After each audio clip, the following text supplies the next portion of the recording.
আজ না আমার সোনা মায়ের জন্মদিন। সোনামা মানে ফুলির মেয়ে। তোমরা তো ওর কথা শুনেছো কিন্তু দেখোনি, আজ দেখাবো। 2 বছর আগে এই আজকের দিনে ফুলির সাথে সাথে আমাদের পরিবারের সবার একটা একটা করে আলাদা পরিচয় তৈরি হয়। মা, কাকিমা, পিসিরা, দিদা, বাবা, কাকা, দাদুরা, দাদু আর আমার দাদুরা, ঠাকুমারা, তারা বড় বাবা, বড় মা, আর আমরা ভাই বোনেরা মামা, মাসি।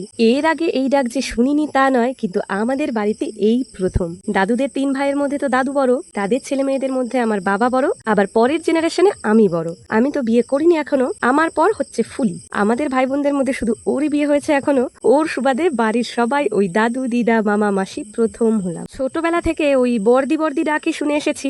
আমাদের দীপার আবার অনেকগুলো মাসি, জানো, মানে মেজো কাকির অনেকগুলো বোন আছে। কত ছোট থেকে তারা মাসি হয়েছে, আমার ওদের উপর একটু হিংসেই হতো। ইস, কি সুন্দর মাসি ডাক শুনতে পায়। আমার পিসি যদি পিসি না হয়ে দিদি হতো তাহলে কত ভালো হতো। অনেক আগে মাসি হতে পারতাম। অনেক বান্ধবীদের তাদের ভাগনা ভাগ্নিরা মাসি বলে ডাকতো। সত্যি বলছি, আমার ভেতরে ভেতরে না একটা না পাওয়া কাজ করতো। তবে যখন আমার মামাতো দিদি বিউটিদির ছেলে হয় তখন মাসি হয়ে খুব খুশি হয়েছিলাম, কিন্তু ওদের সাথে তো দেখাই হয় না সেইভাবে। ওই 5-7 বছরে একবার দেখা হয়, তাই না পাওয়াটা থেকেই গেছিল। কিন্তু আমার সোনামাটা জন্মানোর পর সেই সব না পাওয়া এক মুহূর্তে শেষ হয়ে গেল। তখন শুধু অপেক্ষা করতাম কবে ও কথা বলা শিখবে, আমায় ডাকবে ফুলি। তারপর বাড়ির অন্যরা প্রথম প্রথম বলতো মনি বা মানি, এমন কিছু বলে ডাকা শেখাবি। আমি একদম পাত্তা দিইনি ওদের। এতদিন অপেক্ষা করছি মাসি ডাক শুনবো বলে, আর আমি ওকে ওই সব উল্টোপাল্টা শেখাবো? একদম না, খেদে কাজ নেই। হয়তো মডার্ন ডাক আমার দরকার নেই। মাসি ডাক যদি বুড়ি বুড়ি লাগে তবে আমি তাই। প্রথম যেদিন ওর মুখ থেকে আমি ডাকটা শুনি না, আমার কেমন লাগছিল সেটা আমি বলে বোঝাতে পারবো না তোমাদের। ওই যে সবাই বলে না যে মাতৃত্বের স্বাদটাই আলাদা, সন্তান যখন প্রথম মা বলে ডাকে একটা আলাদাই অনুভূতি হয়। বিশ্বাস করো, আমার কোনো ধারণা ছিল না সেই অনুভূতি নিয়ে। মাঝে মধ্যে মাকেই মা বলে ডেকে আমি নিজেই ভাবার চেষ্টা করতাম, এই যে মাকে মা বলে ডাকছি, মায়ের ভেতরে কি হচ্ছে, কি আলাদা অনুভূতি হতে পারে, কিন্তু ভেবে কোনো তল খুঁজে পেতাম না।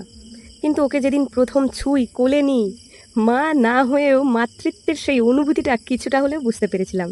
আমি যে ওর মাতৃস্থানীয় কেউ সেটা ভেবেই ভেতরে কেমন একটা হয়। তারপর যেদিন ও মাসি বলে ডাকে, সেদিন বুঝি আসলেই সন্তানের মুখে প্রথম ডাকটা শোনার অনুভূতি কীরকম হতে পারে।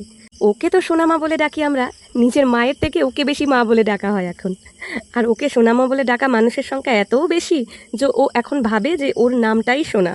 আমার ভিডিওতে যদি আমার গলা শুনে ফেলে আমার মাসি করে লাফাবে। মাঝে মধ্যে ওর মা ভয়েস মেসেজ দেয়, দাঁড়াও শোনাচ্ছি তোমাদের।